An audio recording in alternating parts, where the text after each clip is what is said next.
Hi ಎಲ್ಲರಿಗೂ ನನ್ನ ನಮಸ್ಕಾರ. Welcome to my YouTube channel. ನನ್ನ ಕತೆ ನಿಮ್ಮ ಜೊತೆ. ನಾನು ನಿಮ್ಮ ರೇಖಾ ಶಿವಸುತೆ. ನನ್ನ ಚಾನಲ್ನ ಸಬ್ಸ್ಕ್ರೈಬ್ ಮಾಡಿ, ಹಾಗೆ ಲೈಕು ಕಮೆಂಟು ಶೇರ್ ಮಾಡಿ. ಬನ್ನಿ, ವೈದೇಹಿ ಕಥೆಯ ಮುಂದಿನ ಸಂಚಿಕೆಯನ್ನು ಕೇಳೋಣ. ವೈದೇಹಿ ಭಾಗ 11. ಶೇಖರ ಮಗುವಿನ ನಾಮಕರಣದ ವಿಚಾರ ತಿಳಿಸಿ ಮಗುವಿಗೆ ಹಾಗೆ ಶಾಂತಿಗೆ ಬೇಕಾದ ಬಟ್ಟೆ ಒಡವೆ ಎಲ್ಲ ಕೊಡಿಸಲು ಶಾಂತಿ ಮನೆಗೆ ಬರುತ್ತಾನೆ. ಅಳಿಯನನ್ನು ಕಂಡು ಶಾಂತಿ ತಾಯಿ ಸೆರಗನ್ನ ಮೈತುಂಬ ಒತ್ತಿಕೊಳ್ಳುತ್ತಾ ಮನೆಯ ಒಳಗೆ ಕರೆಯುತ್ತಾಳೆ.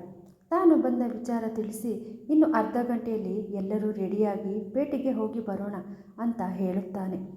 ಗಂಡನ ಜೊತೆ ಹೋಗಲು ಇಷ್ಟ ಇರದೆ, ರೀ, ಮಗು ಇನ್ನೂ ಚಿಕ್ಕದು, ಹೊರಗೆ ಥಂಡಿ ಗಾಳಿ ಸೋಕಿದ್ರೆ ಮಗುಗೆ ಶೀತ ಆಗುತ್ತೆ, ಅದಕ್ಕೆ ನಾನು ಬರೋದಿಲ್ಲ, ಅಣ್ಣ ಅತ್ತಿಗೆಯನ್ನು ಕರೆದುಕೊಂಡು ಹೋಗಿ ಎಂದು ಹೇಳುತ್ತಾಳೆ ಶಾಂತಿ.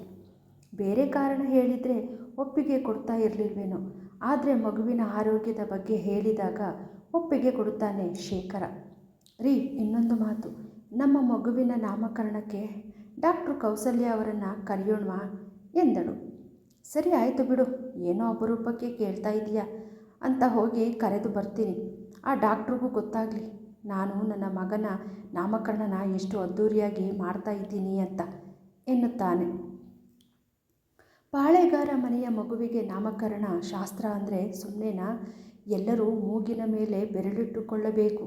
ಆ ಥರ ಅದ್ಧೂರಿಯಾಗಿ ಛತ್ರದಲ್ಲಿ ಮಾಡೋಣ ಅಪ್ಪ, ನೀವು ಇದಕ್ಕೆ ಏನು ಹೇಳ್ತೀರಾ ಕೇಳಿದನು ಶೇಖರ. ಹೇಳೋದಕ್ಕೆ ಏನೂ ಇದೆ ಶೇಖರ, ಇವತ್ತೇ ಛತ್ರ ಬುಕ್ ಮಾಡಲು ಹೇಳು. ಸಮಯ ಕಡಿಮೆ ಇದ್ದರೆ ಏನು, ದುಡ್ಡು ಒಂದು ಇದ್ದರೆ ಸಾಕು, 2 ದಿನದಲ್ಲಿ ಎಲ್ಲ ತಯಾರಿ ಮಾಡಬಹುದು. ಮನೆ ಹೆಂಗಸರೆಲ್ಲ ಒಳಗೆ ಸೇರಿಕೊಂಡು ಏನು ಮಾಡ್ತಾ ಅವರೇ? ಗಂಡಸರು ಮನೆಗೆ ಬಂದವರೇ, ಬಂದು ವಿಚಾರಿಸ್ಕೊಳ್ಳಬೇಕು ಅನ್ನೋ ಜ್ಞಾನ ಇಲ್ಲ. ಲೋ ಶೇಖರ, ಕರಿ ನಿಮ್ಮವ್ವನ ಏನು ಮಾಡ್ತಾ ಅವಳೆ ಕೇಳು ಎಂದರು. ಅವ್ವ ಅವ್ವ, ಬಾರವ್ವ ಇಲ್ಲಿ. ಅದು ನೀವು ಬಂದಿದ್ದು ಗೊತ್ತಾಯಿತು, ಅದಕ್ಕೆ ನಿಮಗೆ ಪಾನಕ ಮಾಡ್ತಾ ಇದ್ದೆ, ತಗೊಳ್ಳಿ ಪಾನಕ ಕುಡೀರಿ ಎಂದರು ಚೆನ್ನಮ್ಮ. ನೋಡೇ, ಮುಂದಿನ ಗುರುವಾರ ನಮ್ಮ ಶೇಖರ ಮಗನ ನಾಮಕರಣ, ಎಲ್ಲ ಸಿದ್ಧ ಮಾಡ್ಕೊಳ್ಳಿ. ನಾಮಕರಣ ಮುಗಿಸಿ ಮಗ ಬಾಣಂತಿ ಇಬ್ಬರನ್ನು ಮನೆಗೆ ಕರೆದುಕೊಂಡು ಬರೋಣ. ಆಳುಗಳಿಗೆ ಹೇಳಿ ಮಗ ಇರೋ ರೂಮ್ನ ಕ್ಲೀನ್ ಮಾಡಿಸು.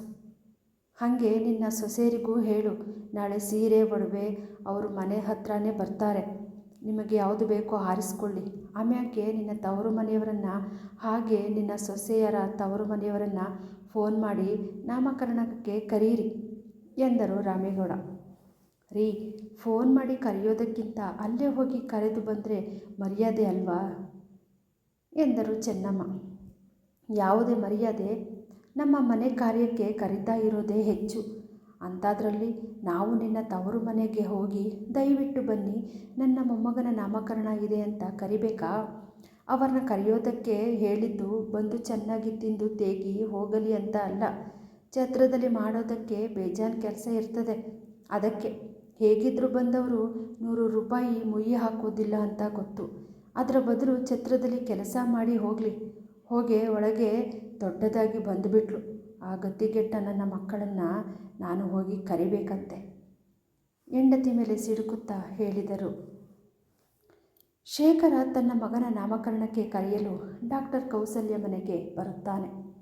ತನ್ನ ಮನೆಯಲ್ಲಿ ಶೇಖರನನ್ನು ನೋಡಿದ ಕೌಸಲ್ಯ, ಇವನು ಯಾಕೆ ನಮ್ಮ ಮನೆಗೆ ಬಂದ? ಒಂದು ವೇಳೆ ಏನಾದರೂ ಮಗು ವಿಚಾರ ಗೊತ್ತಾಯಿತಾ ಹೇಗೆ ಅಂತ ಅನುಮಾನದಲ್ಲಿ ನೋಡುತ್ತಾರೆ. ನಮಸ್ಕಾರ ಡಾಕ್ಟ್ರಮ್ಮ, ಯಾಕೆ ಹಾಗೆ ನನ್ನ ನೋಡ್ತಾ ನಿಂತು ಬಿಟ್ರಿ? ನಾನು ಯಾರು ಅಂತ ನಿಮಗೆ ಗೊತ್ತಾಗಲಿಲ್ವೇ? ಶೇಖರ ಕೇಳಿದ. ಎಚ್ಚೆತ್ತ ಡಾಕ್ಟರ್ ಕೌಸಲ್ಯ, ಗೊತ್ತಾಯಿತು, ಬನ್ನಿ ಕೂತ್ಕೊಳ್ಳಿ. ಏನು ಸಮಾಚಾರ? ನನ್ನ ಹುಡುಕಿಕೊಂಡು ಮನೆ ತನಕ ಬಂದಿದ್ದೀರಾ ಎಂದರು ಕೌಸಲ್ಯ. ನಿಮ್ಮನ್ನ ನೋಡೋದಕ್ಕೆ ಅಂತ ಆಸ್ಪತ್ರೆಗೆ ಹೋಗಿದ್ದೆ, ನೀವು ಮನೇಲಿ ಇದ್ದೀರಾ ಅಂತ ಗೊತ್ತಾಯಿತು. ಅದಕ್ಕೆ ನಿಮ್ಮ ವಿಳಾಸ ತಗೊಂಡು ನಿಮ್ಮನ್ನು ಹುಡ್ಕೊಂಡು ಇಲ್ಲಿವರೆಗೂ ಬಂದೆ ಎಂದನು. ನಮ್ಮ ಹಾಸ್ಪಿಟಲ್ ರೂಲ್ಸ್ ಪ್ರಕಾರ ಯಾವುದೇ ಸಿಬ್ಬಂದಿಯ ಅಡ್ರೆಸ್ ಕೊಡುವ ಹಾಗೆ ಇಲ್ಲ. ಯಾರು ನಿಮಗೆ ನನ್ನ ಅಡ್ರೆಸ್ ಕೊಟ್ಟಿದ್ದು? ಗಂಭೀರವಾಗಿ ಪ್ರಶ್ನಿಸುತ್ತಾರೆ ಕೌಸಲ್ಯ. ನಿಮ್ಮ ಅಡ್ರೆಸ್ ತಗೊಳ್ಳೋದಕ್ಕೆ ನಮಗೆ ಅಷ್ಟು ಕಷ್ಟ ಏನಿಲ್ಲ ಬಿಡಿ. ಅದು ಅಲ್ಲದೆ ನಾನು ನಿಮ್ಮ ಜೊತೆ ಜಗಳ ಮಾಡೋದಕ್ಕೆ ಬರಲಿಲ್ಲ. ಮುಂದಿನ ಗುರುವಾರ ನನ್ನ ಮಗನ ನಾಮಕರಣ ಅದೆ. ನನ್ನ ಹೆಂಡರು ಇದುವರೆಗೆ ಏನನ್ನು ನನ್ನ ಕೇಳದೆ ಇವತ್ತು ನಿಮ್ಮ ನಾಮಕರಣಕ್ಕೆ ಕರೀರಿ ಅಂತ ಕೇಳಿಕೊಂಡ್ಳು. ಅದಕ್ಕೆ ನಿಮ್ಮ ಕರೆದು ಹೋಗೋಣ ಅಂತ ಬಂದೆ. ತಗೊಳ್ಳಿ ಕಾರ್ಡು. ಕುಟುಂಬ ಸಮೇತರಾಗಿ ನನ್ನ ಮಗನ ನಾಮಕರಣಕ್ಕೆ ಬನ್ನಿ ಎಂದನು. ಸರಿ, ಖಂಡಿತ ಬರ್ತೀವಿ. ಕಾಫಿ ತರ್ತೀನಿ, ಕೂತಿರಿ ಅಂತ ಹೇಳಿದ ಕೌಸಲ್ಯ ಕಿಚನ್ ಕಡೆ ಹೋದರು. ಕೌಸಲ್ಯ ಕಾಫಿ ಮಾಡಲು ಅಡುಗೆ ಮನೆಗೆ ಹೋಗುತ್ತಾಳೆ. ಕೌಸಲ್ಯ ಅತ್ತೆ ಮಗುವನ್ನು ಎತ್ತಿಕೊಂಡು ಬರುತ್ತಾರೆ. ಶೇಖರನನ್ನು ನೋಡಿ, ಯಾರು ನೀವು, ಯಾರು ಬೇಕಿತ್ತು ನಿಮಗೆ ಎಂದು ಕೇಳಿದರು. ಆಗ ಶೇಖರ, ನಮಸ್ಕಾರ ತಾಯಿ, ನನ್ನ ಹೆಸರು ಶೇಖರ್ ಪಾಳೆಗಾರ್ ಅಂತ. ಪಾಳೆಗಾರ ವಂಶಸ್ಥರು. ಡಾಕುಟ್ರಮ್ಮನ ಮಗನ ನಾಮಕರಣಕ್ಕೆ ಕರೆಯಲು ಬಂದೆ. ಓ ಹೌದಾ, ಕುಳಿತುಕೊಳ್ಳಿ, ಹೋಗಿ ಕರಿತೀನಿ ಅಂತ ಅಂದರು ಪಾರ್ವತಮ್ಮ. ಡಾಕುಟ್ರಮ್ಮ ಸಿಕ್ಕಿದ್ರು, ಕಾಫಿ ತರೋದಕ್ಕೆ ಅಂತ ಹೋಗಿದ್ದಾರೆ. ಅವರ ಕೈಯಲ್ಲಿ ಇದ್ದ ಮಗುನ ನೋಡಿ, ಈ ಮಗು ಯಾರ್ದು ತಾಯಿ ಎಂದು ಕೇಳಿದ. ಇದು ನಮ್ಮ ಅನ್ನುವ ವೇಳೆಗೆ ಕೌಸಲ್ಯ ಬಂದು, ಶೇಖರ್ ಅವರೇ, ಕಾಫಿ ತಗೊಳ್ಳಿ, ಕುಡೀರಿ ಅಂತ ಹೇಳಿ ಮಗುವನ್ನು ರೂಮಿನಲ್ಲಿ ಮಲಗಿಸಿ ಅತ್ತೆ ಎನ್ನುತ್ತಾಳೆ. ನಾನು ಬರ್ತೀನಿ ಡಾಕುಟ್ರಮ್ಮ, ನನ್ನ ಮಗನ ನಾಮಕರಣಕ್ಕೆ ಮರೆಯದೆ ಬನ್ನಿ ಅಂತ ಹೇಳಿದ ಶೇಖರ ಅಲ್ಲಿಂದ ಹೊರಡುತ್ತಾನೆ. ಅಂದು ಗುರುವಾರ. ಶೇಖರ ಬಂದು ನಾಮಕರಣಕ್ಕೆ ಕರೆದು ಹೋಗಿದ್ದ ಕಾರಣ ಕೌಸಲ್ಯ ಮತ್ತು ದೇವ್ ಇಬ್ಬರು ರೆಡಿಯಾಗಿ ಹೊರಡುತ್ತಾರೆ. ಕೌಸಲ್ಯ, ನಾವು ಕೂಡ ಅವರನ್ನು ನಾಮಕರಣಕ್ಕೆ ಕರೆಯೋಣವಾ? ದೇವ್ ಕೇಳಿದರು. ಗಂಡನ ಮಾತು ಕೇಳಿ ಬೇಡ ದೇವ್, ಆ ಮನುಷ್ಯನಿಗೆ ಏನಾದರೂ ಅವನಿಗೆ ಮಗ ಅಲ್ಲ ಮಗಳು ಹುಟ್ಟಿರೋದು ಅಂತ ಗೊತ್ತಾದರೆ ತುಂಬ ಕಷ್ಟ ಆಗುತ್ತೆ ಎಂದರು. ಆ ವಿಚಾರ ಗೊತ್ತಿರೋದು ನನಗೆ ನಿನಗೆ ಮಾತ್ರ, ಅವನಿಗೆ ತಿಳಿಯೋದಕ್ಕೆ ಸಾಧ್ಯವಿಲ್ಲ. ನಮ್ಮ ಮಗಳಿಗೆ ಅವಳ ನಿಜವಾದ ತಂದೆ ತಾಯಿಯ ಆಶೀರ್ವಾದ ಸಿಗಲಿ ಅನ್ನೋದು ನನ್ನ ಆಸೆ ಎಂದರು. ಆಯಿತು ದೇವ್, ನೀವು ಇಷ್ಟು ಹೇಳ್ತಾ ಇದ್ದೀರಾ ಅಂದಮೇಲೆ ನಾನು ಯಾಕೆ ಬೇಡ ಅಂತ ಅನ್ನಲಿ, ಸರಿ ಬಿಡಿ, ಕರೆಯೋಣ ಎಂದರು. ಮಗುಗೆ ಏನು ಗಿಫ್ಟ್ ತಗೊಂಡು ಹೋಗೋದು ದೇವ್ ಕೇಳಲು, ಚೆನ್ನಾಗಿರೋ ಡ್ರೆಸ್ ತಗೋ ಎಂದರು ದೇವು. ಬೇಡ, ಬೆಳೆಯೋ ಮಕ್ಕಳಿಗೆ ಬಟ್ಟೆ 6 ತಿಂಗಳು ಕೂಡ ಹಾಕೋದಕ್ಕೆ ಆಗೋದಿಲ್ಲ ಎನ್ನಲು, ಕಾಲಿಗೆ ಗೆಜ್ಜೆ ತಗೋ ಎಂದರು ದೇವು.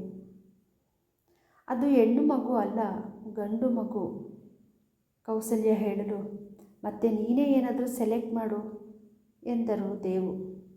ಕೈಗೆ ಉಂಗುರ ಕೊಡಿಸೋಣ, ಅದಾದರೆ ಯೂಸ್ ಆಗುತ್ತೆ ಎನ್ನಲು,